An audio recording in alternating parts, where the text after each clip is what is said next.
Timnas Indonesia bakal menjalani misi berat di Piala AFF U23 2022. Perjuangan skuad asuhan Sintayong tidak akan mudah dalam upaya mempertahankan gelar juara. Kali ini ada formasi gahar yang diprediksi sudah disiapkan Timnas Indonesia di Piala AFF U23. Semua lawan mohon siap-siap.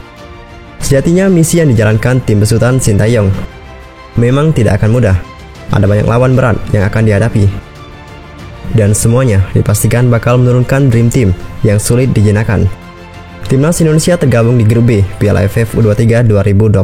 Pasukan Garuda Muda bakal bersaing dengan Malaysia, Laos, dan Myanmar pada turnamen yang digelar di Kamboja 14-26 Februari 2022. Namun tunggu, di sisi lain, Timnas Indonesia juga sudah berbenah. Ada banyak racikan rahasia yang diprediksi bakal dihadirkan di Kamboja pada Februari 2022. Pelatih Sintayong memang tidak akan menggunakan pemain yang berkarir di luar negeri. Artinya, Timnas Indonesia tidak bisa menggunakan jasa Witan Sulaiman, Asnawi Mako Alam, Elkan Bagot, dan Egy Maulana Fikri. Padahal dari segi usia, nama-nama tadi masih bisa tampil di Piala AFF U23. Tapi Sintayong juga menyimpan banyak amunisi oke. Pemain yang dipanggil dari negeri sendiri juga punya kualitas mumpuni. Bahkan skuad Timnas U23 disebut tak berbeda jauh dengan tim senior yang baru bermain di Piala AFF 2020. Lantas, bakal seperti apa formasi Timnas Indonesia di Piala AFF U23 2022? Berikut perkiraan formasi mengerikan Timnas U23 khas pelatih Sintayong. Kita awali di posisi depan. Ramai Rumakik diprediksi bakal menjadi andalan di sayap kiri Timnas Indonesia. Sosok lincah asal Papua ini punya kemampuan yang bagus dalam menusuk lawan di lini pertahanan. Sementara sayap kanan bisa dimainkan oleh Ronaldo Kuate. Selain andal memberikan umpan-umpan matang, Ronaldo Kuate juga bisa diandalkan dalam mencetak gol. Sementara itu, di posisi ujung tombak akan dihuni Hanis Sagara.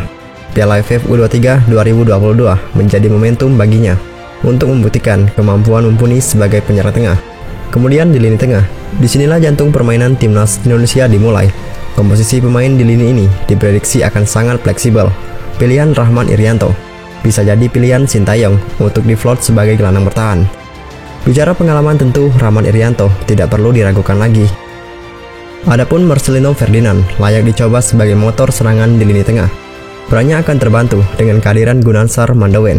Keduanya bakal berperan memberikan serangan ke lini depan, sekaligus menjaga ritme permainan. Kemudian posisi belakang. Posisi bek kiri diyakini bakal tetap ditempati Pratama Arhan. Seperti diketahui, Pratama Arhan punya kemampuan mumpuni. Tidak hanya sekedar bertahan, melainkan juga membantu serangan. Adapun di posisi jantung pertahanan akan dihuni Rizky Ridho dan Afrianda Dewangga. Duet keduanya diyakini bisa membantu lini pertahanan Timnas Indonesia terhindar dari bahaya. Untuk bek kanan, posisinya bisa dihuni Bayu Fikri. Bayu bakal menggantikan Asnawi Mako Alam yang diprediksi bakal absen di Piala AFF U23 2022 karena harus membela klubnya di Kilik 2. Kemudian posisi kiper, Hernando Ari dikenal sebagai kiper yang punya naluri membaca arah bola yang sangat bagus. Sosok satu ini merupakan penjaga gawang yang berjasa mengantarkan Timnas Indonesia U16 meraih trofi Piala AFF U16 pada tahun 2018 yang lalu. Walaupun sering menjadi pemain bayangan, dia diprediksi akan tampil. Dan itulah perkiraan formasi gahar Timnas Indonesia U23 di Piala AFF U23 2022. Bagaimana menurut kalian? Silahkan tulis di kolom komentar sekarang juga.